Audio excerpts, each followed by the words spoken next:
What is going on, guys? It's Aaron with Lansing Lawn Service, and today I want to talk to you about getting ready for spring. So, today I am preparing all of my spring renewal forms and letters for sending out in the next week or so for all of my lawn care clients. Now, I think I'm pretty organized. And a lot of times in the middle of the year or just before the season starts, I realize that I forgot something. So every year I try to get a little bit better at it, try to get a little bit more organized. And so I'm going to show you today the forms and the things that I use to get people moving in the right direction, thinking about lawn care, thinking about the year ahead, and preparing for the new season. So let me show you the forms that I use in my lawn care business to get people moving to renew their lawn care agreement. All right, guys, so these are the forms that I send out in the spring to get people moving and get people making decisions about the upcoming lawn care season. So I'm going to start with this one right here. This is our spring renewal letter, and it just basically tells the customer if there's been any changes to the business, if I'm raising the prices or not. Um, it has just a little bit of information. It tells about when we're going to start the season, and it's the same every year almost. I just switch the dates. Sometimes I change information, but usually it's the same. The reason that I send this out is because I may have picked up a new client last year and they may not know when to send in a renewal or contact me or whatever. So I beat them to the punch and I send them this letter so that we can get things moving. All right. So it's just a form letter that I use. It's got all my dates on it. Um, Here, let me zoom in here. I don't know if you guys can read it really well, but I'm just going to hold it here for a minute. You can pause the video. You can copy the language on that if you want to.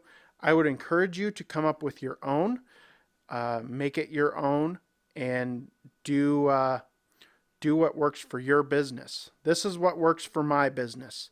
Every business is different. I have different goals in my business than you might have. My goal in my business is freedom, personal freedom, family freedom. So that's what this form is indicating to them is this is the way that I've structured my year. Okay? Now we're going to move over to this form here. I let my customers know at the beginning of the year when I am planning to take vacation. I planned since last year, I am planning to take a week-long vacation every single year. My family has been gracious in allowing me to work hard the last 4 or 5 years, all the way through the summer. I am not going to make them suffer through a summer without vacation anymore. So we will be taking a week off the first week in August, and that's going to work out well. If you remember, I took a week off at the end of July last year. I moved it back a little bit to August 1st. That's going to help me with getting invoices out for August because I do prepay billing. And it'll be a little bit less stress for me doing it the first week of August. So that's why it's there. And then I also put down that I'm going on an annual vacation, which is the GIE Expo. And I just put that I'm going to be moving the dates around for that week, and they'll still be serviced. And then of course I take off Memorial Day and Labor Day. I know a lot of guys don't. I do. The reason being is whenever I try to work those 2 days, I inevitably run into family parties, and I am not willing to rearrange my mowing schedule and go back and backtrack, and get my route all mixed up because someone is having a family party. So I just take those 2 days off. I go camping both of those weekends. They're extended weekends. It's nice for my family. It's nice for the client. They don't have to worry about me showing up and disturbing a family picnic or party or whatever. So I just let my clients know up front at the beginning of the year the dates that I am not going to be working. Now, there may be some dates, some things that happen, and I'm going to extend something, or we do go camping a lot, so maybe my family might be camping and we might have a breakdown. In that instance, I would just send out a mass email and a mass text and let the client know what's going on. But other than that, this is what I follow. And then the final thing that's going to be in this package or letter, this is something that I got from Brian's Lawn Maintenance. Now, I didn't contact him and ask him for this form. I created my own. I made it. I copied a lot of the things he did because I liked how clean it was. I even copied some of the language. I just paused the video, looked real close, got some of the language. I did change a lot of the language too, so don't think that I'm just stealing his forms, but I really liked how clean it was, how easy and succinct it was, and so I decided, that is something that I could really use in my business to help me stay organized. And so that's what I've been doing the last 3 years, and it's worked really well. Again, this is set up for my services in my business. Yours may have to be 2 pages, whatever, but I just have what they had last year. I have all my services listed here, and then I put a check mark on what they did last year, and then they are responsible to check what they want this year. Okay?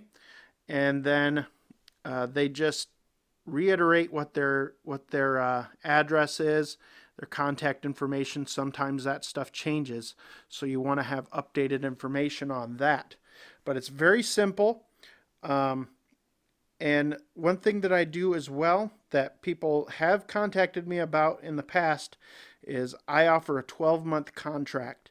I don't require people to do that, but for retirees, people that are on a fixed income, it really works out well for them. It spreads out payments over 12 months instead of just 8 or 9, and it lowers the monthly payment, so that they can have lawn care service. It's just stretched out over 12 months. Now, some of you might be asking or saying to yourself, yeah, but what happens if they cancel? So what happens if they cancel? I go back in, I do the math, what they have been serviced for up till now, and then I send them a bill for the remaining amount that they would need to pay to catch up, to pay for the services that they have had done. And it works well. I haven't had a problem with it. Everybody has liked it that has used it, and it really works well. It combines all the services that they want, because it's completely customizable. All the services that they want, I combine all of those costs together and into one lump monthly payment, and they pay over the 12-month period, and then I send them a new contract in the spring, and they can choose to renew or choose to pay per service, per month, whatever. So that is how I do that. And it has worked really well for me, guys. So I would definitely encourage you guys to come up with something like this, a package kind of like this. I just mail them out in envelopes. All 3 of these things, the form letter, spring renewal form letter, the vacation and time off letter, and the renewal form itself for all the services that they want. Put those all in one envelope, mail them all out the same time of the year. I put in a small envelope with them. They can send that form back to me, and that works really well. My first year doing it, I did not send an envelope with the form, and I got about half of the forms back, probably less than half of the forms back. because I didn't send a way for them, an easy way for them to send it back to me. So I found out that sending an envelope with it last year increased the amount that I got back. Also, I used SurveyMonkey to do these online, and I got a lot of them back that way. Now I will still send these out this way, but I'm also going to send them out SurveyMonkey again this year because it was really easy for the client. A lot of times they're online at work. They just do it really quick at work, and it works out fabulously. Then what I do is I take that SurveyMonkey thing, because I can't set it up exactly like this. I take the information from their survey, has their name on it, has all that stuff. I just plug in the information on this. I just fill this out by hand, and then I have all of them in hard copy form that I can go back and look at. A lot of times, sometimes I don't like to have things on the computer because to me it just seems like more of a hassle sometimes. So with something like this, I can just grab it really quick, leaf through it, find the one I'm looking for, and I have the information right there as I need it. So that's what I do with these. It just makes it easier, and I can just see it at a glance. So that's what I do, guys, for spring renewal. That's how I get people moving for spring. And I put a return date on everything. This form needs to be returned by such and such a date. So my return date is March 31st. I have to have the forms back by March 31st. The majority of them get these to me by March 31st. Of course, there's always going to be some stragglers. It's okay. It's not a huge deal. I want to get the majority of these people to get me these forms back by March 31st. That way I can get everything scheduled out when I'm going to do it, like aerations, spring aerations. A lot of people don't do spring aerations. I offer it. Spring cleanups, same thing. If they want a spring cleanup, that's on the form. Especially with this last winter that we've had, we got an early snowfall, and so some people didn't get as good of a cleanup as they would have liked, so that may come into play this year. But anyway, this is the system that I use for my business, and if you guys like this system, please feel free to take the information from the forms. Again, make it your own. All right, make it your own. I have found out that trying to copy someone else's forms verbatim never works out for me, because it's not me. It's not my words. It's not from me. It's from something else. And it always works way better if I come up with it myself and be creative and send things out. I get 10 times the feedback or the interest in things that I create myself. If you like these videos, I have a lot more business success videos and tips and tricks videos in this playlist right up here. Please go over and check those out. Hopefully there's something there that is helpful for you, that can help you grow your business.